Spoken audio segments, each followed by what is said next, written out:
Welcome back to PAX Day 3. I'm Chelora and I will be your guide today throughout the convention, and I'm so excited to be here.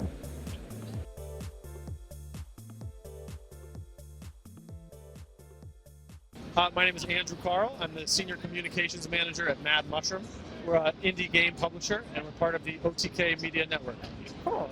And today you're showing us Hell Clock, which is this game here, as well as Conquest Dark. Yeah. Tell me about Conquest Dark. What kind of game it is, and who makes it? Sure. Conquest Dark is a survivor-like action RPG. It's made by Eldritch Sword Games, which is a one-man crew. His name's Peter. He's based in Finland, and he's the best. If you like games like Vampire Survivors or Death Must Die or Halls of Torment, you'll get this game. Horde Survivor, Bullet Heaven elements, but with some real RPG chops. We launched that in early access just last week for $9.99, so it's available. It's doing really well, and we hope more people will come to love it. Yeah. And it has like a Conan vibe, right? Yeah, I like to say Vampire Survivors, but Conan the Barbarian. Yeah. It's set in like a old school sword and sorcery type of fantasy world. Right. Yeah. And you basically start off like naked and all, yeah. Which is kind of fun, like that you get like equipment on top of like what you would normally get. Yeah. What kind of sets it apart from other survivors? I think the depth of the RPG systems within it really set it apart. If you like RPG games and you like to really focus on the class fantasy of playing as a barbarian or a thief or a paladin, there's a lot of different build varieties and things you can do to really sink your teeth into. And there's like different levels and is there like a story?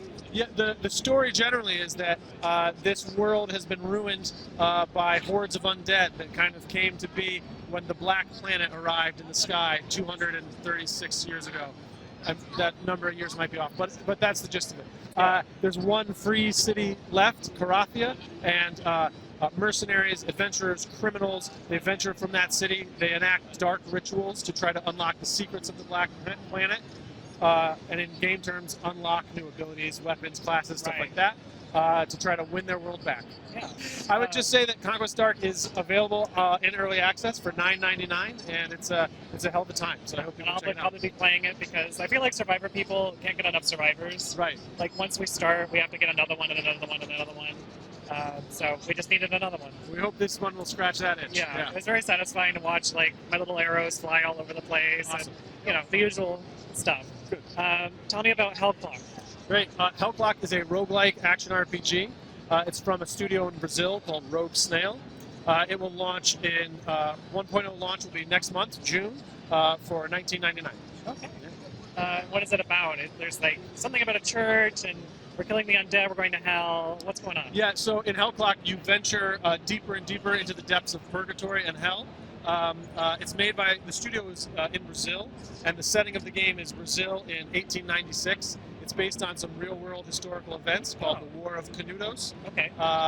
And this is the studio's kind of retelling of that with a supernatural twist. Beneath those historical events is an eternal war between heaven and hell. And your character, Pajeu, is venturing into hell with the Hell Clock, wherever he's holding it. Oh. The Hell Clock. Okay. I was like, is it the whole thing? Yeah. Which resurrects him after each run, but also restricts how much time he has to venture into hell. Okay. So you've got that timer that's forcing you to go fast, go as fast and as far as you can with the time that you have. Yeah, and it has like a Diablo feel almost. Yeah, certainly. The devs are big fans of Diablo and Path of Exile as well. We like to say that what we're trying to do with this game is fit an entire Diablo season or a Path of Exile league into like a 20-minute run. Okay. So, we want to hit that, the depth, the RPG depth that players are used to, but also the speed and that one more run nature of a roguelike. Yeah. And so, like, with that 20 minutes, it's like typically how long a run goes? Sure. It depends on how good you are. And the Hell Clock itself, I think, starts at only 8 minutes, but it pauses during certain events like wave and hordes and boss fights and stuff like that. But, a 20-minute play session, if you can get all of the satisfaction of a whole, Path of Exile league, we're very happy. Yeah. I really enjoyed, like, just running through and all that kind of stuff. What kind of, like, abilities do we find? I know I found a couple. but like what kind of things can we find Sure. in hell, I guess? Sure. Well, he's armed with his revolver. Right. A lot of abilities to, like scatter shot or repeater shot and stuff like that. You can really upgrade that and just be running and gunning. But he also has a knife, and there's a lot of abilities like fan of knives, where you're throwing knives. You have knives circling around you. Yeah, so you're just kind of running around with an aura of death, if you will. So those are some of the different ways to play. You can be running around doing melee. You can be standing back, firing as much as you want. One of my favorite skills is the old bell. It's kind of like you summon the old bell of the church to just slap the enemies in front of you. That's got a great effect. That's a cool style of play as well.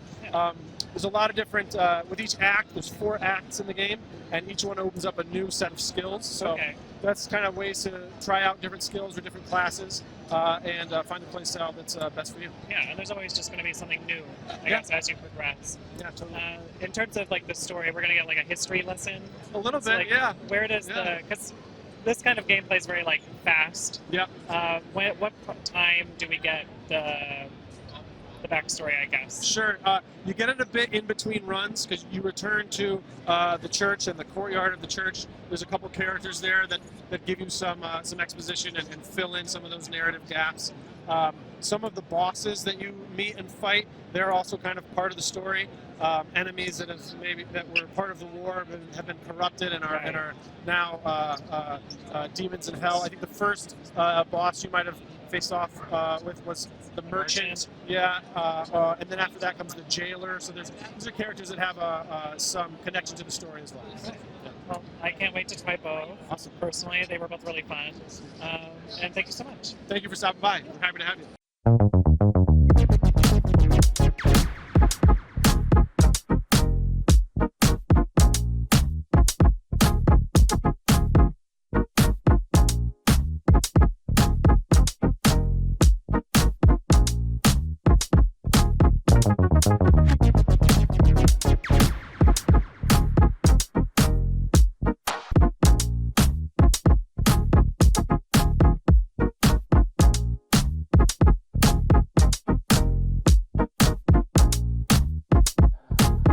Thank you.